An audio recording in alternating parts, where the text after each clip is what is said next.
So we are working a swatch in the round, and just as a reminder, we have worked across all of these stitches and then used a series of loops to bring the working yarn back to the right hand side of the work. So we're going to work across these stitches, another big loop over and over.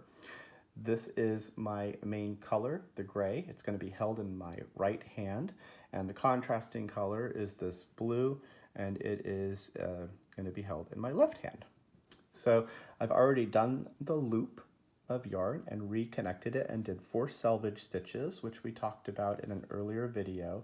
I'm holding my blue yarn, or the contrasting color, in my left hand, and I'm holding the main color in my right hand. So we're throwing with our right hand, picking with our left, and this is really important to practice because once we start working flat, locking floats on the purl side of the fabric requires this. So I encourage you to use this as an opportunity to learn. So here we go. We are going to lock the contrasting color, which is this blue yarn. It's in my left hand. Every second stitch of the same color is where we lock our floats. So here I'm going to work 1 stitch. So there we go. Knit it and pull it through. Everyone knows how to knit. That was super easy. So half of your stitches you already know how to do.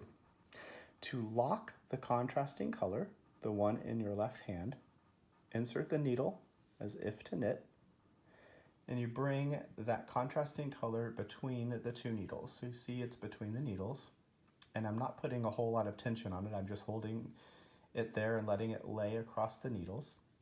Then the main color, the one in my right hand, I'm going to pull through, and with a little bit of tension, you see it's a little tighter. It slides right under the contrasting one, and I pull that gray through. And now the 2 yarns wrapped over each other. When I do the next stitch, which is just plain, it reorients the 2 so that this blue yarn is now again taking that lower path that it was doing before. So time to lock a stitch, lock the float, contrasting color between the 2 needles, wrap the main color around, a little bit of tension on the main color one, and you can slip this off of the needle. You see how it just slipped off and through? And it's that easy. So I'm actually doing a row or a round of main color stitches, gray stitches, and I'm locking the contrasting color, the blue yarn, behind it.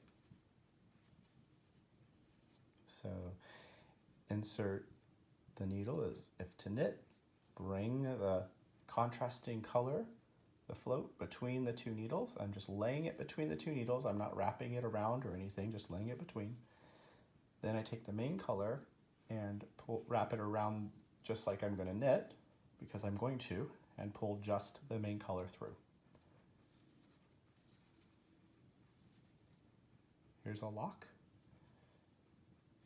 between the 2 needles. Wrap the main color around, pull just the main color through.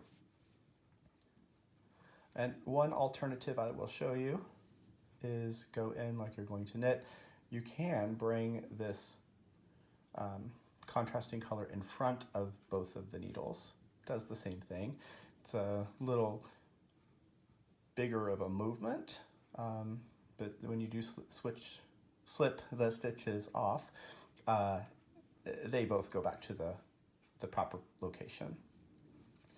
So the way that I do it, I'm actually just lay that contrasting yarn between the needles, and then I'm pushing back under my blue or contrasting color to complete my stitch. So there you go. That is locking the contrasting color on the knit side.